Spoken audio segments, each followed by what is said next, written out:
Hello guys, good afternoon. এই দেখো কত সুন্দর করে মাটন কারি রান্না করেছি। খেতে কিন্তু অসাধারণ হয়েছিল। তো চলো তোমাদের সাথেও শেয়ার করি কিভাবে আমি এই মাটন কারিটা করলাম। তো পুরো রেসিপিটা আমি দিয়ে দিলাম এই ভিডিওর মধ্যে। তো প্রথমেই আমি সুন্দর করে মাটনগুলোকে এই দেখো নিয়ে এসছে ঘটুর বাবা। তো সুন্দর পিসগুলো বেশ সাইজগুলো বেশ সুন্দর আছে, বেশি না বড় না অনেক ছোট, মিডিয়াম সাইজের। তো যাই হোক, মাটনগুলোকে সুন্দর করে পরিষ্কার করে নিচ্ছি। প্রথমেই ভালো করে ধুয়ে দেখছি কোনো নোংরা আছে কি না, কোনো মানে লোম আছে কিনা এগুলো। আর এই যে মটনের জন্য ওই পেঁয়াজ আদা রসুন এগুলো সব রেখে দিয়েছি, আলু ওগুলো সব কেটে ধুয়ে নেব। এদিকে মটনটাকে ভালো করে পরিষ্কার করে নিলাম। নেওয়ার পর দিয়ে দেবো 2 চামচের মতন টক দই দিয়ে দেখো 2 চামচ টক দই দিয়ে দিলাম। দেবো হলুদ আর দিয়ে দেবো লবণ। এগুলো সব কিছু দিয়ে ভালো করে মটনের সাথে মাখিয়ে ম্যারিনেট করে রেখে দেবো। আর ওদিকে আমি সব কিছু গুছাতে প্রায় 20 মিনিট 30 মিনিট এরকমভাবেই থাকবে মাটনটা। তো ম্যারিনেটটা যতক্ষণ থাকবে ততক্ষণ টেস্ট মানে ততটাই ভালো হবে, মানে মাটনগুলো বেশ সফট হবে। এদিকে আমি গোটা ধনেটা ভালো করে ভেজে তারপর গুঁড়ো করে রেখে দিলাম, রান্না করার সময় ইউজ করতে পারবো। এদিকে কড়াই বসিয়ে গ্যাস ধরিয়ে দিয়েছি, কড়াইতে আগেরই একটু তেল রয়েছে। আর এদিকে আমি ওই মশলা বানিয়ে নিচ্ছি, আদা রসুন পেঁয়াজ কাঁচা লঙ্কা শুকনো লঙ্কা সাদা জিরে এগুলো সব কিছু দিয়ে পেস্ট করে নিচ্ছি। এদিকে ওই তেলের মধ্যেই, তেল আর দিইনি, আগে থেকে অল্প একটু তেল ছিল, ওই তেলের মধ্যে আলুগুলো দিয়ে ভাজা করছি। আর এই যে পেস্টটা আমার রেডি হয়ে গেছে, ওটাকে করে রেখে দিলাম পাশে। এদিকে আমি এই আলুগুলোকে ভাজা করতে একটু লবণ আর হলুদ দিয়ে দিলাম, দিয়ে আবার একটু ভাজা করছি। এই দেখো ভাজা হয়ে গেছে আলুগুলো। এবার আলুগুলোকে তুলে নেব প্লেটে। এই দেখো ভাজা কমপ্লিট, এবার প্লেটে তুলে নেব। তো প্লেটে আমি তুলে নিয়েছি। এই দেখো এইবার কড়াইয়ের মধ্যে দিয়ে দেবো অনেকটা পরিমাণে সর্ষের তেল। এই যে এখন যতটা দেব এই দেবো, এরপরে আর কোনো তেল আমি ইউজ করব না, এখনই দিয়ে দিলাম একবার অনেকটা। দিয়ে শুকনো লঙ্কা দুটো তেজপাতা আর দিয়ে দিলাম সাদা জিরেগুলো দিয়ে একটু ভেজে নিলাম। ভেজে তারপরে দিয়ে দিলাম পেঁয়াজ কুচি। এই যে অনেকগুলো পেঁয়াজ কুচিয়ে এই যে দিলাম। তো মাটনে নাকি যত পেঁয়াজ মানে যত পেঁয়াজ দেওয়া যায় ততই নাকি মটনের স্বাদ হয়। তো এর জন্য অনেকটা পরিমাণে পেঁয়াজ দিলাম। এই দেখো রান্না করতে ঘটুর বাবা আমাকে এই ড্রিঙ্কটা দিয়ে গেল, বলল এটা খাও এনার্জি পাবে। রান্না করতে অনেক কষ্ট হয়ে যাচ্ছিলো আমার, খুব গরমও পড়েছিল। আর এইটা বানিয়েছে সোডা, তার সাথে দিয়েছে কাগজি লেবু আর দিয়েছে লবণ আর চিনি, সব কিছু দিয়ে বানিয়েছে। দারুণ হয়েছিল খেতে। তো খেয়ে সত্যি ভালো লাগছিল, আমি বলছিলাম দারুণ ছিল, দারুণ হয়েছিল। তো এদিকে আমি রান্না করছি আর খুব কষ্টও হচ্ছিলো, গরম পড়েছে কীরকম একটা ভাবসা।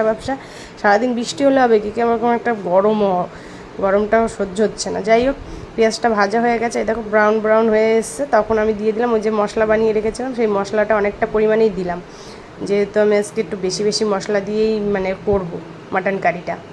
হালকা পাতলা ঝোল হবে না আজকে, মানে মাটন কারিটা একটু স্পাইসি বানাবো। তো দিয়ে দিলাম স্বাদ অনুযায়ী লবণ, তারপরে কালারের জন্য হলুদ। আর এটা হচ্ছে কোনো কাশ্মীরি লঙ্কার গুঁড়ো না, এটা এমনি এমনি লঙ্কার গুঁড়ো। তো দিয়ে দিলাম সব কিছু দিয়ে আবার ভালো করে মিশিয়ে নিচ্ছি মশলার সাথে।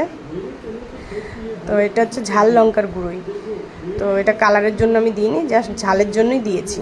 তো সব কিছু ভালো করে মিশিয়ে নিলাম। এইবার ওই যে গোটা ধনে যে গুঁড়ো করে রেখে দিয়েছিলাম ভরে, ওইখান থেকে একটু অল্প পরিমাণে দিয়ে দিলাম ধনের গুঁড়ো। ওটা দিয়ে আবার ভালো করে মিশিয়ে নিচ্ছি। দেখো মশলাটা ভালো করে কষাতে হবে গাইস, মশলাটাকে যত সুন্দর কষাবে রান্নার স্বাদ তত সুন্দর আসবে। তো যাই হোক এবার দিয়ে দিলাম একটু চিনিটা দিয়েও ভালো করে মিশিয়ে নিলাম। চিনিটা আবার স্বাদ বা মশলাগুলোর স্বাদ যে ওগুলো সব কিছু ব্যালেন্স করবে, মানে ঠিকঠাক রাখবে। তো যাই হোক এবার চিনি দিয়েও আবার ভালো করে মিশিয়ে নিচ্ছি। দেখো খুব সুন্দর করে মশলাটাকে কষিয়ে নিলাম। এবার দিয়ে দেবো যে ম্যারিনেট করে রেখেছিলাম যে দই দিয়ে লবণ হলুদ দিয়ে মাটনটা। অনেকক্ষণ হয়ে গেছে গাইজ, আধা ঘন্টা কিন্তু হয়ে গেছে আমার। সব গুছাতে লাগলো, যেহেতু কোনো মশলা আমার রেডি ছিল না, ওগুলো সব করেছি। তো অনেক টাইমই লেগেছে, অনেকক্ষণ ছিল, আধা ঘন্টা তো ছিলই মিনিমাম। সরি। তো যাই হোক দিয়ে মাটনটাকেও দিয়ে কষিয়ে নিচ্ছি ভালো করে মশলার সাথে। এই দেখো মশলার সাথে ভালো করে কষাতে হবে মাটনটাকেও। তো কষিয়ে অনেকটা যখন শুকনো হয়ে যাচ্ছিলো, ড্রাই হয়ে যাচ্ছিলো কড়াইটাও, তখন আমি কি করলাম ওই যে ম্যারিনেট করে রেখেছিলাম যেই বাটিতে, ওই বাটির মধ্যে অল্প একটু জল দিয়ে বাটিটাকে ধুয়ে জল দিয়ে দিলাম কড়াইতে, দিয়ে আবার ভালো করে কষাচ্ছি। দেখো সুন্দর করে কষাতে হবে, যত কষাবে তত স্বাদ মানে বাড়বে। চিকেন বলো বা মাটন বলো, যাই বলো, যত সুন্দর কষানো হবে তত সুন্দর খেতে হবে। যে কোনো তরকারি কষানোর উপরেই নির্ভর করে মানে তার স্বাদ। যাই হোক, এবার কষাতে কষাতে লাস্টের দিকে একটু দিয়ে দিলাম আলুগুলোকে, ভিজে রেখেছিলাম যে আলুগুলোকে দিয়ে দিলাম। আলুগুলো দিয়ে আবার ভালো করে কষিয়ে নেব। আলুগুলো গোটাই রেখেছি, কাটিনি, যেহেতু এমনি মটন হতে অনেক সময় লাগে, এমনি আলু সিদ্ধ হয়ে যাবে, ওই জন্য আলুগুলো গোটাই দিয়েছি। আর বেশি একটা বড়ও না আলুগুলো, ছোটো ছোটোই সাইজ, সুন্দরভাবে সেদ্ধ হয়ে যাবে। তো এই দেখো ভালো করে এখন কষিয়ে নেব। এই দেখো দেখাচ্ছি যে কত সুন্দর কষানো হচ্ছে, তেল তেল তেল তেল ভাব হচ্ছে। তো এই দেখো ভালো করে কষিয়ে কষিয়ে এবার তেল ছাড়া আরম্ভ হয়ে গেছে। দেখো তেল পুরো ছেড়ে দিয়েছে চারপাশ দিয়ে।